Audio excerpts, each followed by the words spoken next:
네, 뉴스를 보다 시간입니다. 전기차 요즘 많이들 이제 이용들을 하시게 되는데 이 전기차 화재 소식을 들을 때마다 전기차를 이거 정말 타도 되는 건지 걱정하시는 분들 많으실 겁니다. 관련 소식 사회 2부의 김용성 기자와 살펴보겠습니다. 자, 김 기자, 전기차 보급이 늘면서 전기차 화재도 많이 늘고 있는 것 같은데 이 집계된 자료가 있습니까?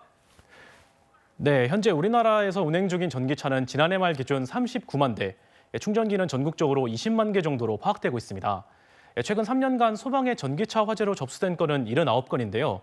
전기차 보급 대수에 비하면 많은 편은 아닙니다. 네. 문제는 전기차의 경우 불을 끄는 게 쉽지 않다는 겁니다. 그래서 불이 나면 피해가 커질 수 있습니다. 자, 전기차 화재 진화가 어려운 특별한 이유라도 있는 건가요? 네, 아시는 것처럼 전기차의 경우 배터리를 충전해서 동력으로 운행을 하는데요. 화재가 발생하는 장치가 바로 배터리입니다. 네, 전기차에 사용되는 리튬이온 배터리는 전해액과 음극과 양극, 그리고 이를 막는 분리막으로 구성되어 있는데요. 이 분리막이 사고나 결함으로 부서지면 고열이 발생하고 옆 배터리로 계속 불이 옮겨가면서 이른바 열폭주 현상이 나타납니다. 발생하는 열도 800도에 육박합니다.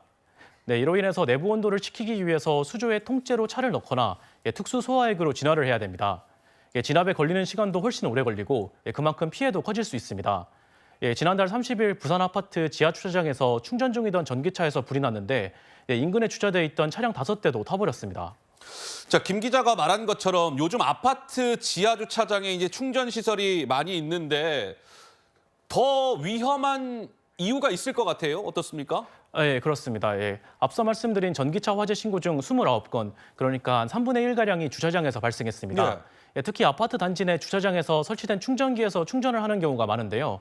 현행법상 새 아파트는 전체 주차 면소의 5%, 기존 아파트는 2% 이상 전기차 충전 시설을 갖추도록 규정되어 있는데 신축 아파트는 대부분 주차장이 지하로 되어 있다 보니 충전 시설도 지하에 위치한 경우가 많습니다. 네, 그런데 지하 주차장의 경우 밀폐된 구조로 유독가스나 연기가 빠져나가기 어렵고 소방차의 진입도 어렵습니다. 저희 취재진이 소방서 협조를 받아서 전기차 화재 상황을 가정해 지하 주차장 진입을 시도해봤는데요. 아파트 지하 주차장의 높이는 2.3m였는데 소방차의 높이가 2.9m가 넘어 소방차는 진입조차 할 수 없었습니다. 이동식 침수조나 질식 소화포 같은 장비들은 옆에 주차된 다른 차량들 때문에 좀 사용하기도 쉽지 않았습니다. 현직 소방관의 얘기 들어보시죠. 환기 및 가시도가 좋지 않아 소방대원의 내부 진입이 어렵습니다.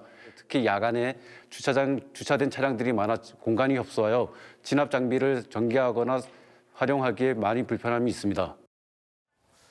자, 이렇게 화재 위험이 크면 안전 대책이 중요할 것 같은데 현재 그 안전 지침은 어떻게 되어 있습니까?